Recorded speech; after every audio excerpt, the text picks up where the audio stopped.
J'ai l'immense privilège de vous parler de ma précieuse collaboratrice de dernières années, Marie-Claude Charbonneau. Je commencerai par son avant-carrière au cégep, alors qu'elle est fin trentaine depuis quarantaine, 4 enfants à la maison, et qu'elle décide de s'inscrire dans une AEC en bureautique. Déjà, on voit qu'elle est capable et qu'elle prend plaisir à gérer plusieurs choses en même temps avec vraiment très peu de temps pour le faire. Par la suite, elle a presque toujours été à la direction des études. Elle a eu une directrice des études, 2 DA, 2 directeurs d'études, qu'elle a rapidement mis à sa main, tout en nous faisant croire à peu près tout le temps qu'on est les vrais patrons.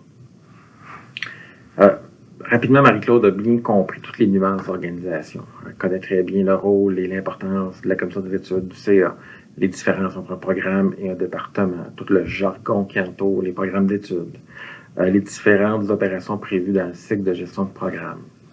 Donc, rapidement, avec cette connaissance-là, elle devient le carrefour de l'information de la direction des études. Elle en a aidé vraiment beaucoup de monde pendant sa carrière. Elle a eu des appels de profs, de professionnels, de soutien, de cadres, de parents, d'enfants et même de grands-parents. Puis même si le ton de ces personnes-là n'était pas toujours courtois, elle jamais ne perdait patience. Elle prenait le temps d'expliquer les choses. La plus grande réalisation de Marie-Claude, c'est certainement la communauté programme d'études qui est dans l'intranet, où elle a, pendant 2 ou 3 ans, travaillé à identifier, à retrouver toutes les dernières versions des documents programmes, de chacun de nos programmes, de les reformater, de les mettre en ligne sur l'intranet pour qu'ils soient disponibles à l'ensemble de la communauté. Marie-Claude préparait déjà sa retraite quelques mois d'avance. Mais il n'était pas question qu'elle quitte sans soutenir celle qui allait la remplacer. Alors, elle a fait un scénario, reprendre un poste au SSAR avec une équipe qu'elle connaît et un poste qui avait besoin d'être redéfini, ce qu'elle a fait cette année.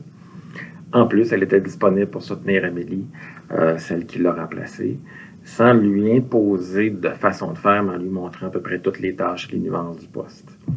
Je te souhaite, Marie-Claude, de vraiment profiter de ta retraite, de profiter de tes petits-enfants à venir, petits-fils ou petites-filles, de tes poules, de tes poulets, de ton grand jardin, de tes enfants, parce qu'on se les dit souvent, on reste parents très longtemps, même de ton Yvon. Et si un jour tu t'ennuies, ben on n'est pas loin. Ça va toujours nous faire plaisir de te revoir. Profite bien du temps.